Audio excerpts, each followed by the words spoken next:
I couldn't be back in my house or in my hometown, you know? I'm always struck by, and it's not just me in this scene and anything. Like when you see a photograph of somebody, there's a photo of me in the end of this batch of photos where you just go like, how did you walk down the street and no one stopped you and said like, are you okay? I mean, genuinely. They would get frightened, but that's kind of what we were after. Yeah.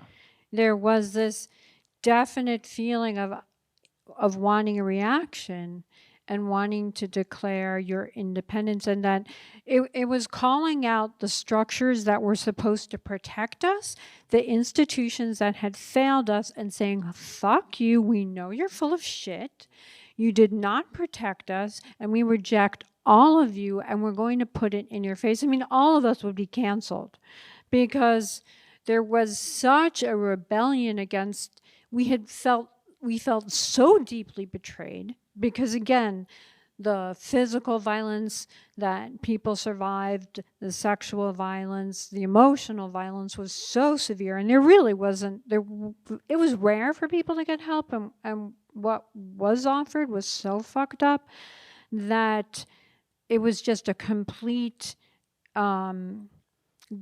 life was better on the street, and so many of us were on the street and living on the street.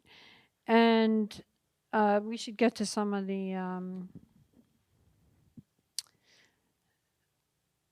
so this is Tompkins Square Park, right? Yeah. So this was the gathering. This was kind of like the gauntlet. And what's so funny is the person, I don't remember his name in the middle, but the guy in the blue shirt sitting there, he was homeless, a guy named Gary. And I remember him so well. We would have bonfires, you know, those old garbage cans, you know, at night in the park and listen to them talk.